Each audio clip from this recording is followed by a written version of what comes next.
Bismillahirrahmanirrahim. Assalamualaikum warahmatullahi wabarakatuh.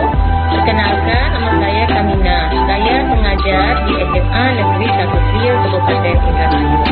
Pada tahun pelajaran 2022-2023 ini, saya diberikan tugas mengajar mata pelajaran geografi di kelas 10 MIPA 1, 2, 3, dan 4 dan kelas 12 IPS 1, 2, 3, dan 4. Baiklah anak-anakku, pada kesempatan kali ini Ibu akan menerangkan materi tentang kelas 10 semester 1 pada bab 1, yaitu tentang konsep dasar yang akan Ibu batasi, yaitu 5 konsep dasar geografi dari 10 konsep dasar.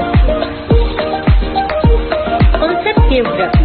Konsep geografi merupakan pola abstrak yang berkaitan dengan gejala-gejala nyata tentang geografi. Ada 10 konsep dasar geografi. Untuk lebih paham dalam mengulas 10 konsep dasar dalam geografi, ya, Ibu singkat menjadi jaket polo keke inute agni.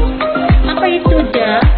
Ja yaitu jarak, ket keterjangkauan, pola, lokasi, keke keterkaitan keruangan, di diferensiasi area, morfologi, interaksi interdependensi, aglomerasi, dan nilai kegunaan. Ini Ibu singkat supaya kalian hafal ya tentang 10 konsep dasar dalam geografi. Yang pertama, konsep jarak. Jarak merupakan ruang yang terdapat di antara dua objek. Ada dua macam jarak, yaitu jarak mutlak atau jarak absolut dengan jarak relatif. Apa itu perbedaan jarak mutlak dengan jarak relatif? Kalau dalam jarak mutlak atau absolut merupakan jarak yang berkaitan dengan satuan panjang. Jadi diukurnya dengan satuan panjang meter atau kilometer. Misalnya ya, yaitu perjalanan dari Jakarta menuju Cirebon ditempuh sejauh 200 km dengan menggunakan kereta api. Nah, kalau ada kata-kata kilometer berarti itu berhubungan dengan jarak mutlak. Sedangkan jarak relatif merupakan jarak yang berkaitan dengan satuan waktu dan biaya. Contoh, misalnya, perjalanan wisata dari Bandung ke Malang membutuhkan perjalanan kurang lebih 14 jam dengan menggunakan bus. Nah, 14 jam ya, itu waktu tempuh Bandung ke Malang dengan menggunakan sarana darat yaitu bis ya. Sedangkan kalau ditempuh dengan menggunakan sarana transportasinya berubah, misalnya menggunakan pesawat, tentunya ya perjalanan tadi waktunya yang ditempuhnya tidak 14 jam, tapi misalnya hanya 1 jam. Jadi kalau jalan relatif ya ini bisa berubah. Nah, itu yang pertama tentang jarak ya. Lanjutnya yang kedua, keterjangkauan. Keterjangkauan merupakan mudah tidaknya suatu lokasi dapat diakses atau dicapai. Contohnya misalnya, pendistribusian bantuan logistik saat terjadi bencana yang melanda wilayah Kota Pidi Aceh sangat lambat. Hal ini dikarenakan terkendala kondisi dari jalannya yang susah untuk dicapai.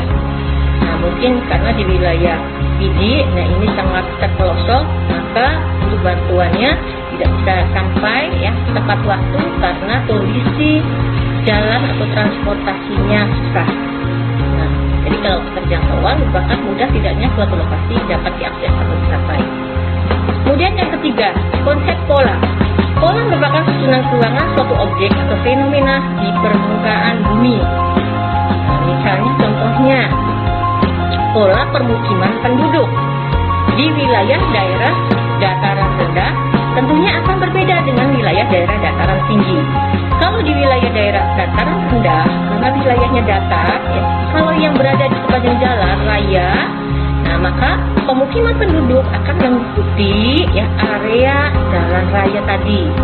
Atau misalnya mengikuti daerah di pesisir pantai, mengikuti garis pantai. Kemudian kalau misalnya di sepanjang sungai, nah pemukiman penduduk berdiri di sepanjang aliran sungai. Nah itu pola. Sedangkan pola pemukiman penduduk di wilayah daerah dataran tinggi tentunya karena morfologinya ya ini atau topografinya yang memiliki topografi yang beraneka ragam, ada wilayahnya yang terjal, ada yang wilayahnya rendah, ya, ada yang wilayahnya jurang, maka pemukiman penduduknya kebanyakan ya, itu ada yang pusat, itu berbeda dengan wilayah daerah dataran rendah. Selanjutnya, konsep lokasi. Lokasi merupakan konsep yang mengacu pada kedudukan suatu objek. Ada dua macam lokasi, lokasi absolut atau mutlak dan lokasi relatif. Kalau lokasi absolut atau mutlak itu lokasi yang tidak akan berubah. Contohnya, ya, lokasi absolut itu lokasi yang berdasarkan letak astronomis. Indonesia berdasarkan letak astronomisnya berada pada 6 derajat lintang utara sampai 11 derajat lintang selatan dan 95 derajat bujur timur sampai 141 derajat bujur timur. Kemudian lokasi relatif, ya, yaitu konsep yang berdasarkan keadaan lingkungannya atau keadaan posisinya dengan wilayah lain di sekitarnya. Contohnya Indonesia letak di antara dua benua dengan dua. Kemudian yang kelima, konsep keterkaitan keruangan. Keterkaitan keruangan itu menunjukkan tingkat hubungan antar wilayah. Dalam keterkaitan keruangan, ini interaksi antara tempat objek yang satu dengan objek yang lain menunjukkan adanya hubungan penyebaran atau hubungan sebab akibat. Nah, misalnya, contohnya, kerusakan lingkungan di wilayah hulu sungai akan menyebabkan banjir di wilayah hilir sungai.